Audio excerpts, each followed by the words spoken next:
हौसला कम ना होगा तेरा तूफानों के सामने। मेहनत को इबादत में बदल कर तो देख, खुद ब खुद हल होंगी जिंदगी की मुश्किलें। तू खामोशी को सवालों में बदल कर तो देख। माना रास्ते कठिन हैं, मुश्किल डगर है, राहों में है कई रोड़े कई अड़चने, मगर ऐसा कब हुआ है कि मिली नहीं मंजिल किसी को। अपने सपनों को जिद में बदल कर तो देख। दोस्तों, आज के इस वीडियो में मैं आपको 4 ऐसी आग लगा देने वाली सक्सेस स्टोरी सुनाने वाला हूँ जो शायद ही आपने पहले सुनी होंगी। मतलब कि आज का ये वीडियो मोटिवेशन के साथ साथ आपके रोंगटे खड़े करने वाला है। So let's start the video. एक लड़का 2 साल का था जब उसका बाप उसे छोड़कर चला गया। वो बचपन से ही अपनी माँ के साथ रहा। छोटी सी उम्र में ही अपने दोस्त को ट्रेन के नीचे कुचलते हुए देखा। इसे बचपन से ही लिखने का बहुत शौक था। जब ये स्कूल में था तो इसने पहली कहानी लिखी। वो पढ़ाई के साथ साथ कहानियाँ लिखने लगा, लेकिन हर जगह रिजेक्शन लेटर्स मिले। लेकिन उसने लिखना नहीं छोड़ा। उसने अपने घर की दीवार पर एक कील लगाकर उन रिजेक्शन लेटर्स को उस पर टांगना शुरू कर दिया। साथ साथ वो अपनी पढ़ाई भी करता रहा। पढ़ाई पूरी होने के बाद जॉब ढूंढने लगा, लेकिन उसे कहीं पर भी जॉब नहीं मिली। इसने कई छोटे मोटे काम किए, लेकिन लिखना फिर भी नहीं छोड़ा। इस बंदे ने लॉन्ड्री रूम में वॉशिंग मशीन को डेस्क बनाकर अपनी पहली नोवेल लिखना शुरू किया। लेकिन कुछ पेज लिखने के बाद उसे लगा कि शायद ये भी लोगों को पसंद नहीं आएगी। उसने उसे उठाकर डस्टबिन में फेंक दिया। दोस्तों, हर किसी की लाइफ में एक ऐसा दौर जरूर आता है जब उसे लगता है कि अब कुछ नहीं हो सकता, लेकिन उस वक्त हमें क्विट नहीं करना है। ये बंदा भी लगभग हार मान चुका था, लेकिन दूसरे दिन उसकी पत्नी ने डस्टबिन से वो पेज निकाल कर पढ़ी और उस बंदे को कहा कि तुम कमाल का लिखते हो, इसे पूरा करो, मुझे विश्वास है कि ये लोगों को जरूर पसंद आएगी। उसने उस नोवेल को पूरा किया और उसे पब्लिश करवाने के लिए चला गया। दोस्तों, अभी प्रॉब्लम्स खत्म नहीं हुई थी। एक के बाद एक करीब 30 पब्लिशर्स ने उसे रिजेक्ट कर दिया, लेकिन वो कोशिश करता रहा और कुछ दिन बाद सक्सेस ने उसका दरवाजा खटखटाया। उसके पास एक फोन कॉल आया जिसने उसकी लाइफ बदल दी, क्योंकि एक पब्लिशर ने उसका प्रपोजल एक्सेप्ट कर लिया। उसकी नोवेल पब्लिश हुई जो सुपरहिट रही। दोस्तों, उस बंदे का नाम है स्टीफन किंग, जो एक फेमस अमेरिकन ऑथर है। इस बंदे ने टोटल 60 नोवेल लिखी हैं, जिनकी 350 मिलियन से भी ज्यादा कॉपीज बिक चुकी हैं, जिन पर कई फिल्म्स और वेब सीरीज भी बन चुकी हैं। दोस्तों, जिंदगी में कुछ भी हासिल करने के लिए जिद्दी बनकर उसके पीछे दौड़ना पड़ता है। ऐसी ही एक मोटिवेशन से भर देने वाली कहानी है नगलपुरम तमिलनाडु के रहने वाले एक गरीब किसान के बेटे प्रेम की। ये लड़का छोटी सी उम्र में ही एक कॉफी शॉप में काम करने लगा।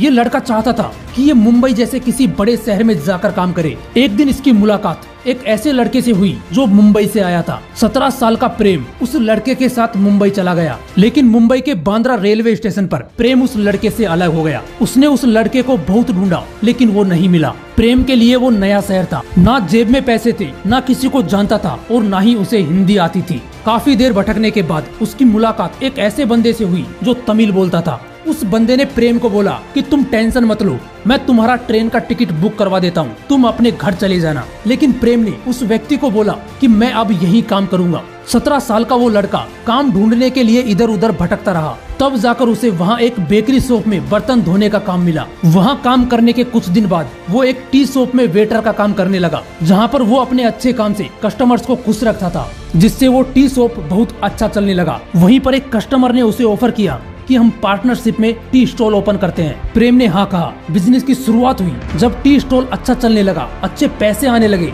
तो उस बंदे ने प्रेम के साथ पार्टनरशिप तोड़ दी और उसे निकाल दिया। उस वक्त प्रेम की जेब में सिर्फ 1000 रुपए थे। वो चाहता तो वापस अपने घर लौट सकता था, लेकिन उन 1000 रुपयों से उसने इडली डोसा का एक छोटा सा ठेला लगा दिया। उसका वो छोटा सा बिजनेस अच्छा चलने लगा, लेकिन अब म्युनिसिपालिटी वालों ने उसे परेशान करना शुरू कर दिया। फिर उसने एक जगह रेंट पर लेकर वो बिजनेस करना शुरू किया, जिसका नाम रखा डोसा प्लाजा। उसका बिजनेस अच्छा चलने लगा, लोग उसे जानने लगे। और दोस्तों, आपको जानकर हैरानी होगी कि आज वही ठेले से शुरू होने वाला डोसा प्लाजा पूरी दुनिया में फेमस है। दोस्तों, आज वही प्रेम गणपति करोड़ों रुपए के मालिक हैं। ऐसी ही एक कहानी है विकी की, जो बहुत ही गरीब परिवार से था, और इसका अंदाजा आप इस बात से लगा सकते हो कि उसके पापा रोज के सिर्फ 15 से 20 रुपए ही कमा पाते थे, लेकिन वो अपने बेटे को 10वीं तक पढ़ाना चाहते थे। इसलिए जब विकी सिर्फ 2-3 साल का था तो उसे नाना नानी के घर भेज दिया, ताकि वहाँ पर अच्छे से पढ़ाई कर सके। विकी करीब 7 साल तक वहाँ पर रहा, लेकिन वहाँ पर उसे छोटी छोटी बातों पर पीटा जाता था।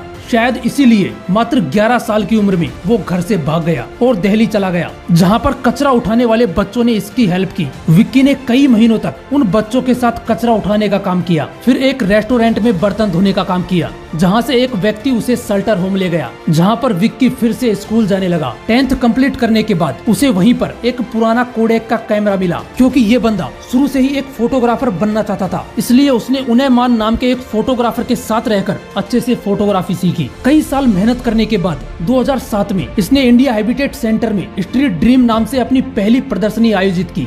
वो प्रदर्शनी हिट हो गई और उसके लिए विक्की को विदेशों में बुलाया गया।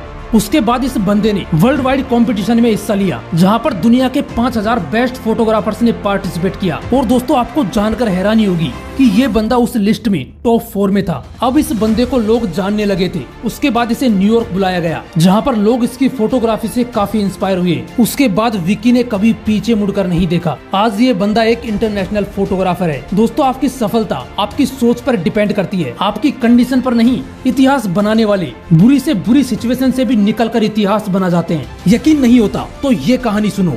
एक 2 साल की छोटी बच्ची सनाइया, जिसके माँ बाप का डिवोर्स हो जाता है, उसकी माँ उस 2 साल की लड़की और उसकी 2 बहनों को साथ लेकर टिमिन्स चले जाती है, जहाँ पर वो जेरी नाम के एक लड़के से दूसरी शादी कर लेती है। बाद में उस लड़की की माँ और उसका सौतेला पिता दोनों पैसों के लिए बहस करते हैं। जेरी उसकी माँ के साथ बहुत बुरा बर्ताव करता है, उसे मारता पीटता है। उस वक्त उनके पास इतने भी पैसे नहीं होते थे कि खाना भी ठीक से खा पाए, सिर्फ ब्रेड खाकर अपनी भूख मिटाते थे। टिमिन्स में सर्दी बहुत ज्यादा होती थी, लेकिन इनके पास पहनने के लिए जूते नहीं थे। ये पैरों में प्लास्टिक की थैलियां बांधकर सर्दी से बचने की कोशिश करते थे। सनाइया नाम की उस लड़की को म्यूजिक बहुत पसंद था। उसने अपना पहला सॉन्ग अपनी माँ के लिए लिखा, जिसका नाम था mama want you come out to play.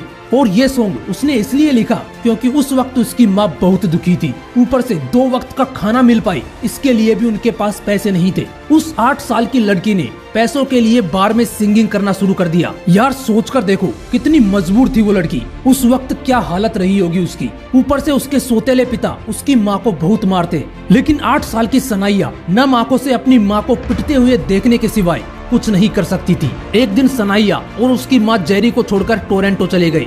वहाँ पर सनाइया ने म्यूजिक इंडस्ट्री में जाने की बहुत कोशिश की। साथ ही घर खर्च चलाने के लिए उसे मैकडोनाल्ड्स में कई साल काम करना पड़ा। जब वो 22 साल की थी तो उसकी माँ और जेरी वापस साथ रहने लगे, लेकिन कुछ दिन बाद उनकी एक एक्सीडेंट में मौत हो गई। अब सनाइया और उसकी बहनें बिल्कुल अकेली थी, क्योंकि सनाइया को सिंगर बनना था। इसलिए वो बाकी काम छोड़कर अपनी बहनों का गुजारा करने के लिए कसिनोज में सिंगिंग करने लगी। फिर एक दिन उसने अपने कुछ गानों का टेप रिकॉर्ड किया। उसके वो गाने नेशविल में सुने गए और लोगों को बहुत पसंद आए। उसके बाद वो धीरे धीरे आगे बढ़ती गई। दोस्तों, आज उसी लड़की सनाइया के नाम 5 ग्रैमी अवार्ड है और अब तक इसके सॉन्ग्स के 10 करोड़ से भी ज्यादा रिकॉर्ड बिक चुके हैं। जिस लड़की के पास ढंग का खाना खाने के पैसे नहीं थे, आज उसी लड़की की टोटल नेटवर्थ 22 अरब रुपए से भी ज्यादा है। दोस्तों, जिन मुसीबतों की जंजीरों ने आपको जकड़ रखा है, उनको तोड़ने के लिए जिद्दी बनकर कोशिश करो, क्योंकि जिस दिन मुसीबतों की ये जंजीरें टूटेंगी, उस दिन आपको कोई नहीं रोक पाएगा, क्योंकि उस दिन आपकी उड़ान आसमान छुएगी।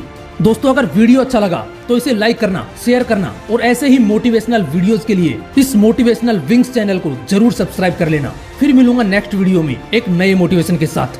जय हिंद, वंदे मातरम।